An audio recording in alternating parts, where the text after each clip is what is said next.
はい、ハーさんチャンネルです。お疲れ様です。今日はね、私の α159 グレードは TI っていうんですけど、TI っていうグレードにね、焦点当てて、インプレッションしてみたいなと思います。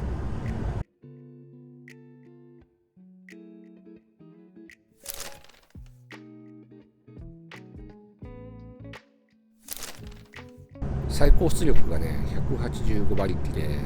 トルクがね、23キロとか24キロぐらい。で、GM のブロック、アメリカの GM のブロック、今アメリカじゃないのかな。フィアットグループかな。GM のブロックで、ヘッドはね、アルファのヘッドだと思うんだけど、評価的にはね、凡庸って言われてますね。至って普通のエンジンですね。ツインスパークとか、あの辺のエンジンと比較しちゃうと、ちょっとつまんないよねっていうふうに、あんまり面白くないっていう評価自体はなんか159はあんまりこうアルフィスタの方たちからはそんなにこう評価されてないっていう感じですけど、僕はね、大好きですね。購入して2年と7ヶ月8ヶ月ぐらいなんですけど、未だに飽きないし、惚れてますね。逆に言うとね、惚れちゃってる。もう159が本当人生最後の車でもいいかなっていうぐらいですね。本当に廃車になっちゃったら乗り換えるかもしれないけど、アルファはもう159最後でいいかな。なんかね、そんな感じですよ。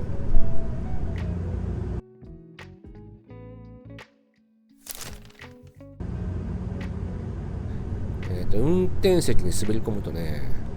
TI っていうグレードはタコメーターとスピードメーターとかが赤なんですよ。それがね、他のグレードと違ってね、やる気にさせる。なんかアルファらしいなみたいな、アルファだっていう感じですごいやる気にさせる。そういうなんかスポーティーさの演出ってのがされてますね。で、運転席のシートなんですけど、僕はねあんまり好きじゃない。そこがねちょっと一番のネックかな。そこさえ改善されたらパーフェクトな車なんですけど、シートが合わなくって、電動シートなんでね、スイッチ類が右側にあるんですよ。でそれの影響でね、ちょっとねシートがね多分左側に少し寄ってて、ハンドルのセンターと自分の体のセンターがね若干ずれてるんですよね。気にならないっちゃ気にならない人も多いと思うんだけど、ちょっとずれてて、でしかもなんかシートの形状がねちょっと僕には合わなくって、調整はねしてるんだけど、ちょっとしっくりこない。他はね車内は広いし、セダンだからね、4人5人乗りだっけかな。後ろの席も広いし、家族で乗る分には全然、お子さんちっちゃくて余計だけど全然日常使いできると思います。家族、5人だとちょっときついけど4人だったら全然余裕ですね。どっか遠出行ったりとか買い物とか何でも使えると思います。トランクもね広くて十分日常使いできると思います。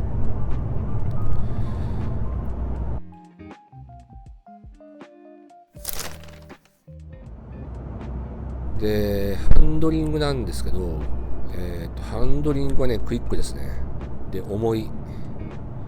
弱アンダーって言われてるんだと思う。多分159って弱アンダーだから、普通のなんていうの、オーバーステアでもなくアンダーステアでもないっていう感じなんですけど、確かにそうだろうなと思うんだけど、ただね、なんていうのかな、アルファの伝統なのかもしれないですけど、アンダーステアを出さないっていうセッティングだと思いますね。アンダーは出さない。もうね、何が何でも曲げるみたいな、絶対曲げるみたいな感じ。例えばね、ワインディング行った時に、ちょっとほら、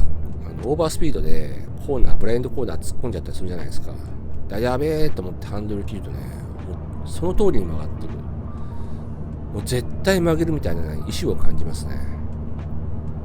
そこね、面白い。なんかアルファなんだろう、アルファってこういうもんなんだろうなっていう感じですね。本当に曲げてく。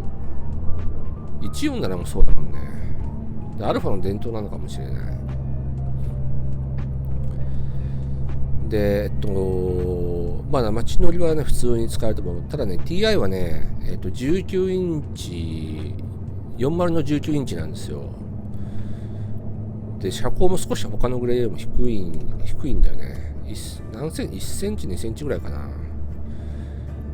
だね、ロードノイズはね、すごいよく拾うし、突き上げ感も多分他のグレードよりも突き上げ感あると思いますね。まあ、さすがね、足回りが硬いっていう風に思ったことはないんですけど、ただ結構ね、そのロードノイズとか、わだちを拾いがち。だから17インチのね、アルファ159乗らせてもらったことあるんですけど、助手席。すごいね、乗り心地がすごい良かったですね。もう段差とかも普通にいなしていくし、TI はね、スポーティーなグレードなんですよね。エンジンもちょっと変えてよと思うんだけどさなんかでも同じなんですよね、他のグレードとね。だからご家族がいるんだったら、TI よりは普通のグレードの方がいいかなと。まあいろんなグレードあるんですけど、 TI 以外のグレードの方がいいかなと思いますね。まあやっぱ TI ってバッジも TI ってついてるし、まあスポーツグレードだからそっちの方が欲しい、そっちの方がいいなっていう方もいるとは思うんだけど、まあ両方ちょっと試乗して比較した方がいいと思う。あとご家族いるんだったら一緒に乗ってまあどんな感じなのか試してから購入された方がいいかなと思いますね。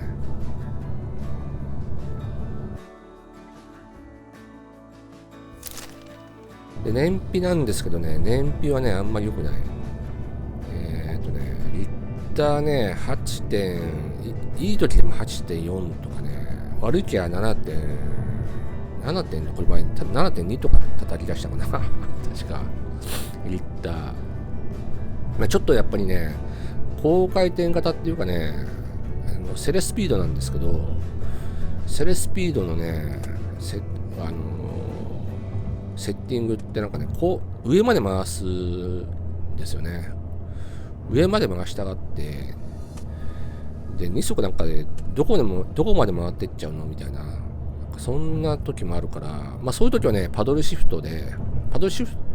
ついてるんで、パドルでこうギア自分で変えたりするんですけど、回したがるんですよね。だから余計燃費悪くなって、まあ、そういう面ではね、マニュアルがあればマニュアルの方がいいなと思うんですけど、まあセレでもまあパドルでね、自分で操作すれば、まあ、マニュアルみたいな運転できるんで、ドライバーの意思を介入させる余地があるかなっていうところですかね。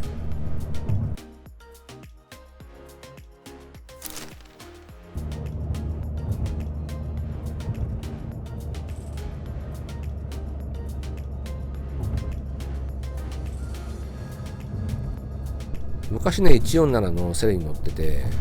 でそこから159乗り換えたんで、すごい159のセレって進化したんだなと思うんですけど、ただやっぱね、セレ、まあ、マニュアルか普通のオートマがあればいいかなと。まあ、普通のオートマは、3.2 リッターの4駆にしか積まれてないから、2.2 リッターだと、まあ、セレスピード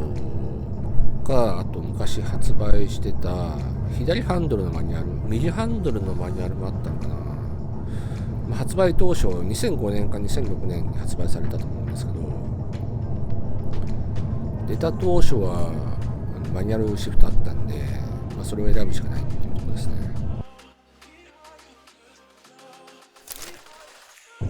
装備に関しても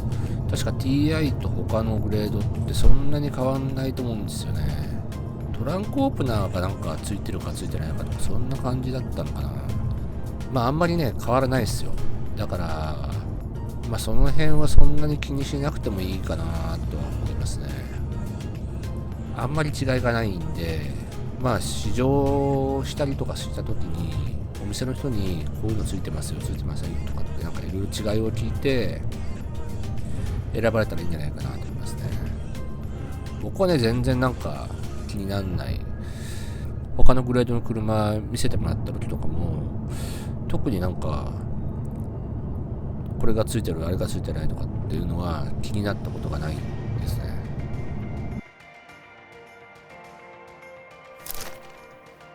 ちなみにね僕の159はね2010年式ですね。もうそれでも11年経ってもう2010年式が多分最終だと思うんですけど、それでも11年経ってるんで、まあ古さは否めないって感じですよね。だから今の車みたいに、まあ、先進安全装備とかはついてないし、オートクルーズもついてない。だからまあ安全性とかでね、ご家族の方がもしかしたら反対するかもしれないんで、購入されるときはやっぱり試乗してで何がついてるとかついてないとかっていうのをお店の人によく聞いて納得した上で購入された方がいいかなと思います。まあ、TI っていうグレードだからなんか特別ついてるついてないっていうのはないんであまり気にしなくてもいいのかなと思います。